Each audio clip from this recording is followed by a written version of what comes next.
Okay, gonna freestyle this. Is it okay with the coffee?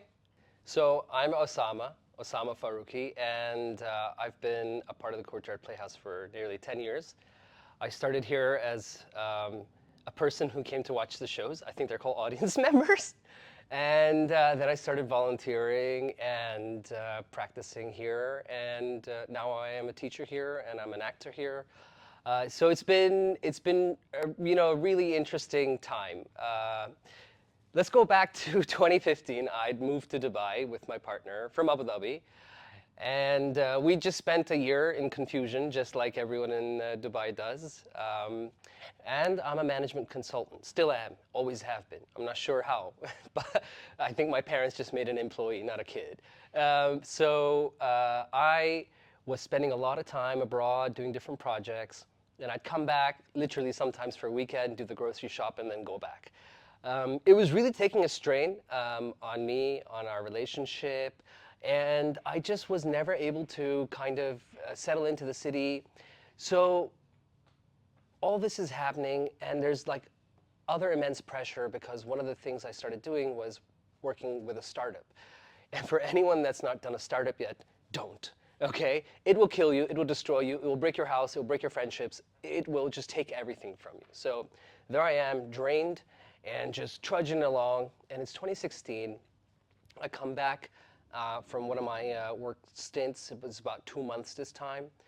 And my missus said, hey, look, I've been out with some of the friends, and there's this cool place, you might like it. Let's go check it out. So I came here to the Courtyard Playhouse. And we watched the show, and I was like, oh my God, it's just like what I used to see on TV. And it was unbelievable. And I thought everyone is a professional actor. The things that they were doing, the scenes that they were being prompted to create, it just blew my mind how they were so spontaneous and how everyone was just really dedicated to supporting their partner.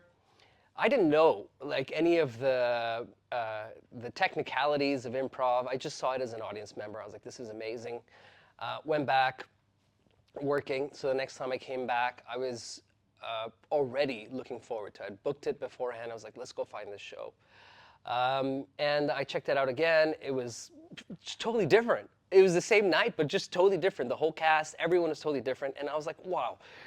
With television, with a lot of like series, you just see the same folks just do the story. But like that was the first time that I'd seen just a total change, and everyone was fine, and the show was amazing each time. And then I started spending more time back in Dubai. We had more projects here. So when it came to it, my wife was like, I've got you a present. It was my birthday. And she bought me 3 of the drop-ins. I think they have a different name now, but there were 3 drop-ins, and I came to my first one, just super square. I was a consultant, everything had to be perfect, everything had to be right.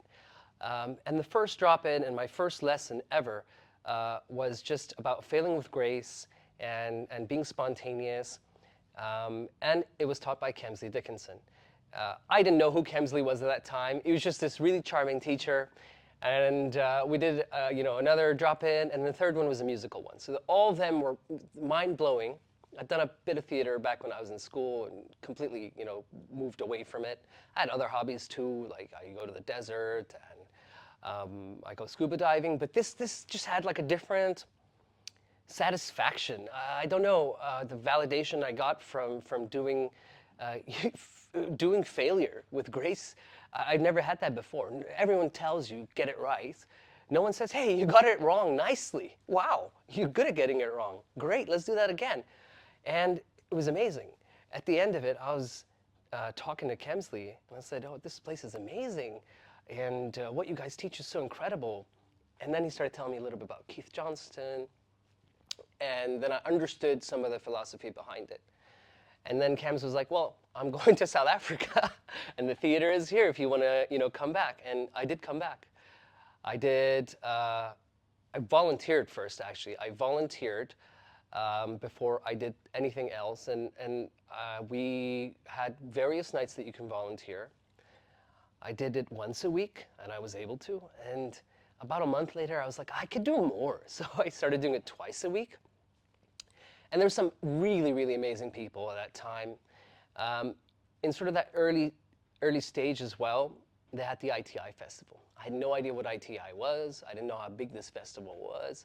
I was just volunteering on the night. I saw the most amazing performances, people bringing their own shows from all over the world. And I was like, what? Is this normal? And no one knows about it. It was just in this theater in Al Quoz.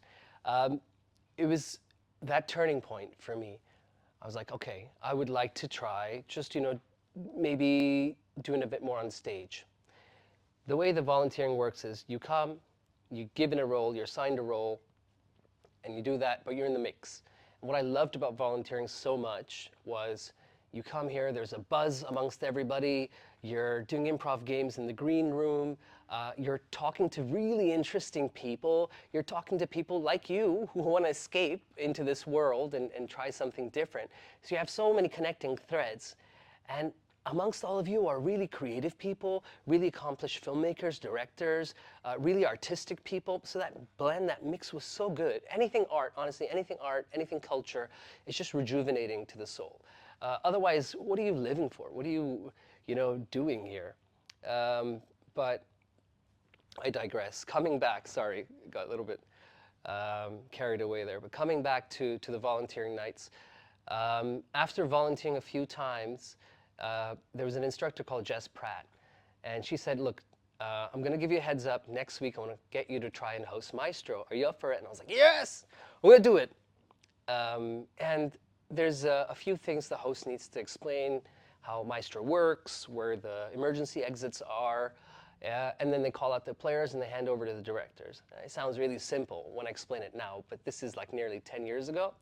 I invited some friends, especially the ones that brought my wife here. So I was like, guys, I'm going to be on stage. I'm hosting the show. Everybody come. And they're all here. Tall Richard. I wonder how he's doing. So it was a full house. I came out, and I'm like, hey, everybody, welcome to Wednesday Night Maestro. And everyone cheered. And then I crapped it. I just shut down. I went silent. I couldn't speak. I was like, does anybody know what? And I was like really getting anxious. And I still remember Marie was directing that night. She was sitting right there at in the director's chair. And she was like wheeling me on, looking at me, mouthing the words. And I, at that moment, just locked in. I was like, all right. I started repeating the words with her, and we somehow got the show started. And I thought, that's it, I'm finished. I totally froze. I got fright, and they're never going to have me back on stage. When I finished, I went up to Jess Pratt, and I was like, before you say anything, I'm so embarrassed, I'm so sorry, etc. She stopped me, and she's like, you're hosting next week again. I was like, what? And then I hosted it again. And I was sort of half better, but still not so great. But the third week, I nailed it. And that third week was just how it's been since then. It's got this exhilaration, it's got this sense of accomplishment, and I'm okay with what comes out, and I'm okay with failing, and I'm okay with giving it a try. And that's what that lesson was. And that's the lesson I try and give today as well. Just, have a go. So, I'm in the zone, I've made some friends, and the holidays come. This is the second set of holidays that came since I started volunteering at the theater. And I was like, I want to do some socializing. I want to jam. I want to, do some improv games. And so I set up this WhatsApp group. And I invite pretty much everyone that existed around that time. I said, come over. I have this community space in my residential complex, and we'll just jam. And so they came over once. We loved it, and we're like, this is great. Can we do this again next week? I was like, sure. I booked it again next week. And then the week after. And then the week after. And then the month after. And then the months and months and months after. This little thing became Green's Improv, where everyone was coming to jam twice a week. All the people that were in the theater used to hang out there. And I ran it for years. We had the Improv Encyclopedia. We had the Keith Johnston books. We had a couple of experienced players, just making sure we're not making mistakes. And we just used to run drills and play games and have a laugh. And it was like this really cool thing that I was just doing at the house, where I, have some pretzels, have some juices, everyone hangs out, and it became really a great place to hang outside of the theater. It was not like what they call, it was not like a closed loop, because we had random people visit as well that would come and hang. In fact, Green's Improv kept running. Even when I used to go on vacation, people had access to my house, and they'd just come and open it, and people come and run the exercises. And eventually, off the back of that, a few of us got together and said, we're going to make a show. And so we created a few shows that we auditioned for Chems and the various leadership at the theater, and we got to put those shows on. We made something called Blackout, where you can only do a scene in the light, wherever that light might be on the stage. We made a musical show called News. We did another one called Life Improvise, which is very TJ and Dave, and you kind of do everything at the real world pace. And it was just all these evolutions that just kept me, passionate about the art of improv, and just kept me, involved and engaged. The whole time, I'm getting more collaborative at work. I'm becoming less resistant to date night ideas or suggestions with friends. I'm also okay with just getting stuck in traffic and not losing my mind and yelling at people or raging about small things that went wrong.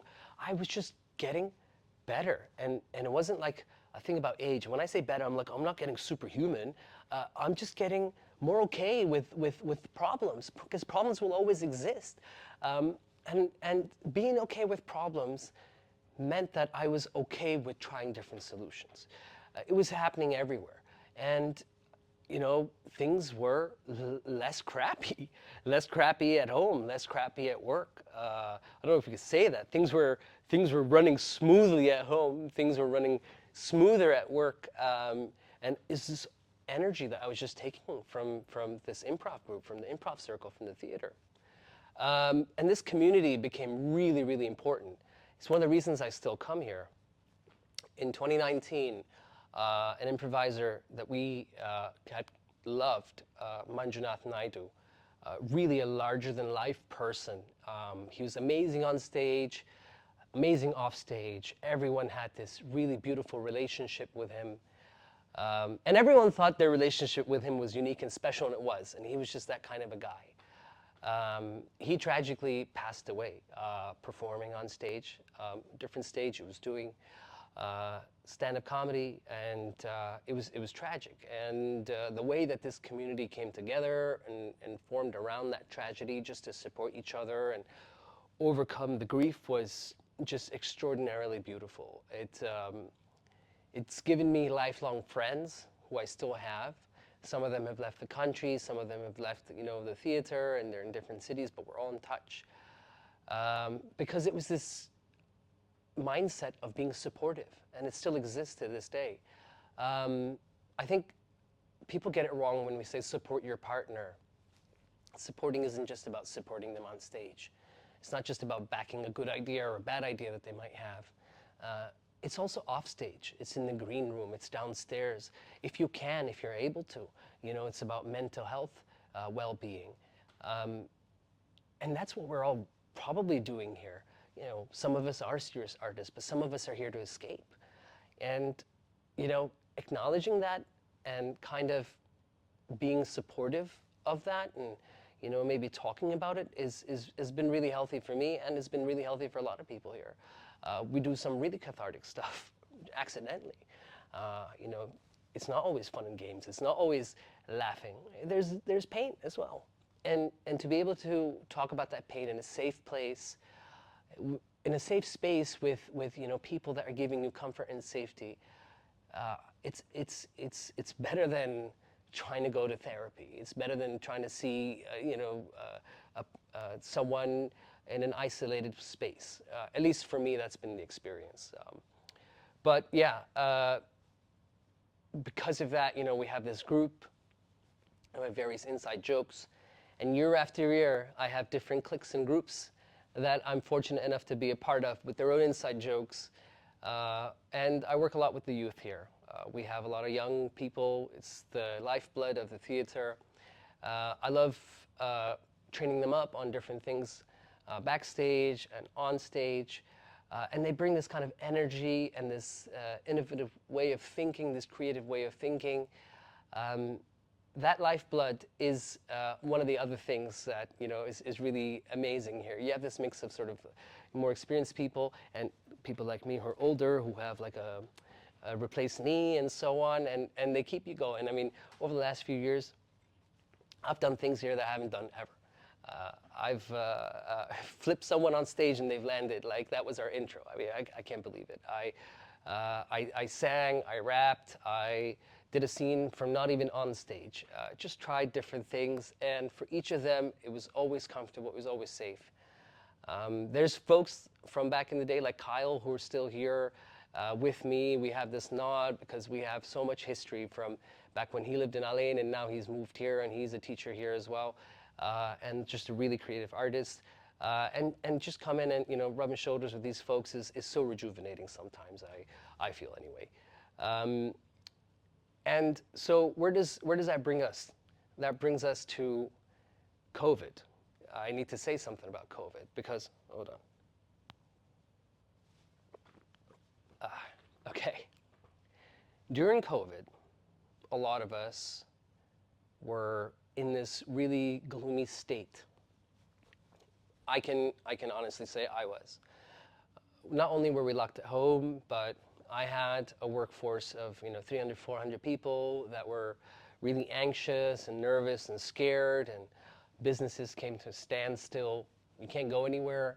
We finished all of Netflix. We finished all of Prime and any other app that existed. There's only so much of that you can do, and God bless her, Marie. She did something amazing. She figured out a way to do the shows online. And I mean, looking back, those shows, you're like,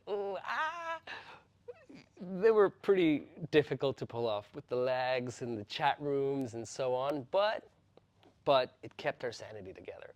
She would give us like these challenges, a weekly challenge. This week you're doing a 60-second cowboy film. This week you're doing an alien film. This week the challenge is word at a time. And as the weeks went by, it was something that we were really starting to look forward to. We were starting to talk up to each other more because of this. And as COVID ended, we did shows for like a whole year in social distance mode with masks. But that was like the first time that improv saved my brain, literally. From really, like, everything around the world wasn't great. And so just to have this one nook where things are okay and people understand each other and people are trying to support each other was really amazing. And I just wanted to make sure that people know that like really was a pivot and really a saving grace. And then, back to shows.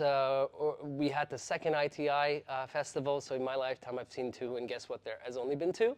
So, so I'm up to speed. And the likes of Jacob Bannigan, Derek, Sean, I can go on and on. These amazing, amazing international performers. Felipe, there's 2 Felipes, by the way. One of them came back, one of them I know from the earlier days. It was just so good to see not just shows in different styles, but just sometimes even different languages. And you understand everything. And it's just this richness. Again, it's this thing that doesn't happen anywhere in the world. It's happening here. Nowhere in the world do you get so many improvisers and improv teachers and show creators like come and gather. It was a great buzz. Around the same time, we had television scouts and TV producers, around here. I got my first TV gig right from this stage. I was just here, a casting agent seen me, and I ended up doing 3 seasons of this show for ARY TV. And I got to, work along some childhood, like heroes of mine. Who Shaquille Siddiqui, maybe this might mean nothing to people watching, but like my parents and I quote him constantly, and so I got to perform with him, which was like immense for me. And I got to work for a show on Amazon Prime as well, because the casting director was someone that was in this theater doing improv, and she's like, hey, I might need you, you know? So it just opened doors for me. I ended up doing some TV commercials as well, all from here. I have hardly ever done an audition. People seen me here and they said, hey, maybe we could tolerate you for a little bit. Come and do, you know, a show with us or a commercial with us. So just truly like blessed. Honestly, this place has been a blessing for me in my life, and the people here as well. It's just this energy, this positivity. And of course, I started doing a lot of things online. I became a pretty good storyteller a few years of doing this. I created some shows, improv shows, and I brought them, you know, to different stages as well. And I'm really, really proud of how those shows did. One of them was sold out, won the Comedy of the Year award. That was actually 2024. So really, really pleased about that. Again, it's just all about seeing something and going, I'm inspired by that, and saying yes, and then trying it. I didn't need to overthink it. I'm a very anxious person, still working on that, but it's a lot better. And just taking it step by step and going, all right, that one's stuck, now let me take the next one. Let me try the next one. Along this whole while, I've been doing a couple of other things. So I was just thinking back. The longest running show I've done here is called The Mystery of the Toilet Monster. And The Mystery of the Toilet Monster is a kid's show. It's about a child who, you know, breaks some rules from his dad, and consequences happen. I've been a part of the show from one of the NPC characters called Dibble Dobble all the way up to like now the monster. I've done the show for 10 years. I'm really proud of that, and it happens every December, and I invite all my friends, even though they're adults, they can't come watch it. It's for kids. One of the other like really nice shows that I'm fortunate to be a part of is the Monday Night Comedy. It's an ensemble. We work together all year long, and we have our own format that we do every Monday. And you get quite close with some of these folks. You're working really hard together, and you get to know them personally. And so they and you are both comfortable kind of bringing that on stage. And that level of creating art is something that I don't get to do much anywhere. People don't really feel safe trying different things or trying things to the level that you want to try them at. This group does, and I'm really fortunate to be, you know, amongst them. Wednesday night maestros. I just found out that I did pretty well last year, but it's just a show that I love. It's a show that I started hosting. Remember, the first show that I ever like got stage fright and I choked was the Maestro. So for me to hear like 9 years later that, hey, this guy's won it probably the most times, I was like, okay, maybe I'm not choking as much as I thought I was. And then I've been fortunate now to instruct. I've been working with the Courtyard Playhouse Corporate Academy for a while as a coach facilitator, doing a lot of their programs with leadership, training, and with spontaneity. And I'm also fortunate now to be working with the youths, so coming back to the lifeblood of the theater. I did mention that I love that, you know, there's young people that keep you on your toes. What's the best way to learn from them? Teach them, right? So I now work with a beautiful group of 9 to 11-year-olds for 8 weeks, and then we do a showcase, and we're trying a lot of things that I myself, you know, learned at an older age. So I'm very, very fortunate to be able to work with younger people, because I always wish I had this when I was younger. I grew up in Saudi Arabia. We had television, and we had, you know, outside, and that was it. Like, there was no improv until I moved here. So I'm really grateful that it exists, and I'm really grateful for the chance to sort of come full circle and to now be giving back all the beautiful bits of inspiration and teaching and knowledge that I got from this place. So, in conclusion, no, not in conclusion. So that's my long story in a short way. It's probably similar to yours, but in case it's different, that's because, you know, those are the elements, or those are the spaces for you to be original and authentic. I came here and I made a journey for myself. Some people come and they get what they want and they leave. I found that what I wanted was this energy, this vibe, this comfort, this space. I found my tribe, and I just like to say, if your tribe is dancing, go dancing. If it's diving, go diving. But finding your tribe is the best thing you could do for yourself.